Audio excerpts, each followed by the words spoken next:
December 24, 1987. கோடிக்கணக்கான தமிழக மக்களோட இதய துடிப்பு ஒரு சில நொடிகள் நின்று போச்சுன்னு சொல்லலாம். அந்த நாள் தான் புரட்சித் தலைவர் எம்ஜிஆர் அவர்கள் அமரரானார். இது ஒரு சகாப்தத்தின் அஸ்தமம். ஆனால் அந்த கண்ணீர் காயறதுக்குள்ள அங்கே கோட்டையில் ஆட்சி அதிகாரத்துக்கான போருன்றது தொடங்கப்பட்டது. ஒரு புறம் எம்ஜிஆரோட மனைவியான திருமதி ஜானகி அவர்கள், இன்னொரு பக்கம் தலைவரோட அரசியல் வாரிசா அவராலேயே கொள்கை பரப்பு செயலாளராக அறிவிக்கப்பட்ட செல்வி ஜெயலலிதா அவர்கள். எம்ஜிஆர் என்ற ஆலமரம் சரிஞ்ச பிறகு அதன் கீழே யார் நிற்பது என்ற கேள்வி அதிமுக என்ற எஃகு கோட்டையை பலவீனப்படுத்த ஆரம்பிச்சிச்சு. எம்ஜிஆர் மறைஞ்ச சில நாட்களுக்கு பிறகு கட்சியின் மூத்த தலைவர்கள்லாம் சேர்ந்து ஜானகி அம்மையாரை முதல்வராக்குறாங்க. இதுக்கு இடையில கட்சியில ஏகப்பட்ட உட்கட்சி பூசல்கள் ஏற்பட்டது.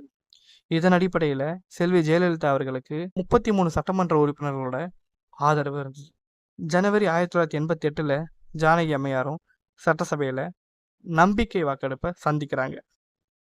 அன்னைக்கு சட்டமன்றத்தில் நடக்கப்பட்ட அந்த வன்முறை வரலாறு என்பது இன்றும் அழியாத ஒரு வடுவாகவே இருக்கு. சட்டசபைக்குள்ள மிகப்பெரிய ஒரு வன்முறை வெறியாட்டம் நடக்க, இந்த நிலையில ஜெயலலிதாவை ஆதரிச்ச எம்எல்ஏக்களும் தகுதி நீக்கம் செய்யப்பட ஜானகி அம்மையாரோட அரசு வெற்றி பெற்றதாக அறிவிக்கப்படுது. ஆனால் இந்த ஜனநாயக படுகொலையை மத்திய அரசு பார்த்துட்டு சும்மா இல்லை. வெறும் 24 நாளில் ஜானகி அம்மையாரோட ஆட்சி கலைக்கப்பட்டது. இந்த நிலையில அதிமுகவும் இரண்டா பிளவுபட்டது. ஜா அணியினும் ஜே அணியினும் பிரிஞ்சாங்க. வரப்போகும் தேர்தலுக்காக அதிமுகவின் பெயர் மற்றும் அதனோட ஆன்மாவான இரட்டை இலை சின்னம் தங்களுக்கு வேணும்னு ரெண்டு தரப்புமே தேர்தல் ஆணையத்தை நாடுறாங்க. தேர்தல் ஆணையமும் அந்த வரலாற்று சின்னத்தை முடக்குச்சு. அதனால 2 பேருக்கும் வெவ்வேறு சின்னங்கள் வழங்கப்பட்டன. ஜெயலலிதா அணிக்கு சேவல் சின்னமும் ஜானகி அம்மையாருக்கு இரட்டைப்புற சின்னமும் ஒதுக்கப்பட்டது. இந்த நிலைமையில தான் 13 ஆண்டு கால வனவாசத்துல எம்ஜிஆர் ஜெயிக்க முடியாத திமுக இந்த நேரத்தை, எம்ஜிஆரோட மறைஞ்ச இந்த நேரத்தை ஒரு வாய்ப்பா பயன்படுத்திக்க நினைச்சது. திமுகவின் வியூகம் மிக தெளிவாகவே இருந்தது. கருணாநிதி அவர்கள் அதிமுகவின் பிளவை மட்டுமே நம்பி பிரச்சாரம் செய்தார். அவர் வைத்த அந்த பிரச்சாரத்தில் எம்ஜிஆரின் வாரிசுன்னு சொல்லிட்டு நாற்காலிக்காக சண்டை போடுறவங்களுக்கு உங்கள் வாக்கா, இல்லை நிலையான அனுபவமிக்க ஆட்சி தரும் எனக்கு உங்கள் வாக்கான் என்பதே அவரோட பிரச்சாரத்தின் சாராம்சமாக இருந்தது. அவர் அதிமுகவோட வாக்கு விரிஞ்சாலே போதும், அது நமக்கு மிகப்பெரிய வெற்றியை கொடுக்கும் அப்படின்ற ஒரு நம்பிக்கையோடைய இருந்தார். மறுபுறம் காங்கிரஸ் கட்சியும் எம்ஜிஆர் இல்லாத வெற்றிடத்தை நம்மளால நிரப்ப முடியும்னு சொல்லிட்டு தமிழகத்துல ராஜீவ்காந்தி சூறாவளியான பிரச்சாரம் செய்தார்.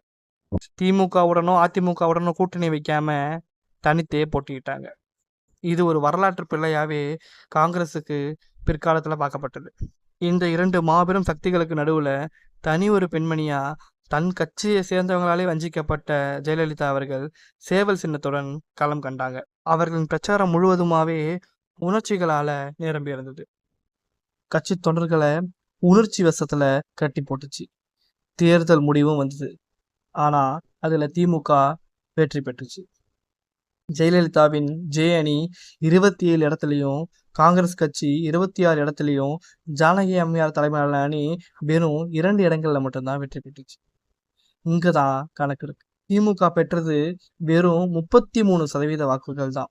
ஆனா ஜெயலலிதா மற்றும் ஜானகி அணி, காங்கிரஸ் போன்ற கட்சிகள் மொத்தமா சேர்த்தது கிட்டத்தட்ட 50% வாக்கு. திமுகக்கு எதிரான வாக்குகள் சிதறியதால திமுக குறைந்த சதவீதத்தை வச்சுக்கிட்டா கூட வெற்றியை எளிதாவே எட்ட முடிஞ்சது. ஆனா இந்த எண்களை தாண்டி இந்த ஒரு தேர்தல் புது சரித்திரத்தை எழுதிச்சுன்னே சொல்லலாம். எம்ஜிஆரோட அரசியல் வாரிசு நான் தான் அப்படின்றத ஜெயலலிதா அவர்களும் நிரூபிச்சு காமிச்சாங்க. ஸோ அதன்படி தமிழகத்தோட முதல் பெண் எதிர்கட்சி தலைவரா சட்டமன்றத்துக்கு போனாங்க. ஆனா அவரோட அக்னி பரீட்சை இன்னும் முடியல. அதன்படி அதோட உச்சக்கட்ட செயல் பார்த்தீங்க அப்படின்னா மார்ச் 25, 1989 சட்டமன்றத்துக்குள்ள அவருக்காக காத்திருந்த அந்த ஒரு சம்பவம். அன்றைய முதலமைச்சர் கருணாநிதி பட்ஜெட் தாக்கல் செய்யும் போது கடும் வாக்குவாதம் ஏற்பட்டது. அது ஒரு கைகலப்பாவே மாறுச்சுன்னு சொல்லலாம். அந்த கலவரத்துக்கு இடையில எதிர்கட்சி தலைவரான ஜெயலலிதா அவர்கள் ஆளுங்கட்சி உறுப்பினர்களால கடுமையா தாக்கப்பட்டதாகவும் குற்றம் சாட்டினாங்க. அன்றைய காலங்கள் அந்த செய்தித்தாள்களும் இந்த செய்தியை குறிப்பிட்டிருந்தாங்க. அது மட்டும் இல்லாம திமுகவை சேர்ந்த சில அமைச்சர்கள் அவர்கள் சேலையை பிடித்து இழுக்க பார்த்ததாகவும் அவங்க புகார் தெரிவிச்சிருந்தாங்க. ஸோ கலைந்த தலைமுடியுடன் அவங்க கண்ணீருடன் சட்டமன்றத்தில் வெளியே வரும் புகைப்படங்கள் அன்றைய செய்தித்தாள்கள்ல முதல் பக்கத்துல வெளியாகி அதிர்ச்சியை ஏற்படுத்துச்சுன்னு சொல்லலாம். அப்போதான் ஜெயலலிதா அவர்கள் ஒரு சபதம் எடுக்கிறாங்க. இனிமேல் நான் இந்த சட்டமன்றத்துக்குள்ள நான் நுழைஞ்சா முதலமைச்சராக தான் நுழைவேன் அப்படின்ற சபதம். எம்ஜிஆரோட இறுதி ஊர்வலத்துல சிந்திய அந்த கண்ணீர், சட்டமன்றத்தில் எடுத்த அந்த சபதம், அந்த இரண்டும் தான் அடுத்த 2 ஆண்டுகள்ல ஜெயலலிதாவோட அரசியல் பாதையை தீர்மானிச்சு. 1989 தேர்தல்ல இது வெறும் தோல்வி கதை கிடையாது. அது நெருப்புல புடம் போட்ட ஒரு தலைவி உருவானதோட கதைன்னு சொல்லலாம். அந்த சபதம் எப்படி சரித்திரமா மாறுச்சு அப்படின்ற விஷயத்த அடுத்த வீடியோல பார்க்கலாம். அது வரைக்கும் லைக் பண்ணுங்க, ஷேர் பண்ணுங்க, கமெண்ட் பண்ணுங்க. குறிப்பா மாயமேக்ஸ் டிவிக்கு சப்ஸ்கிரைப் பண்ணுங்க. நன்றி.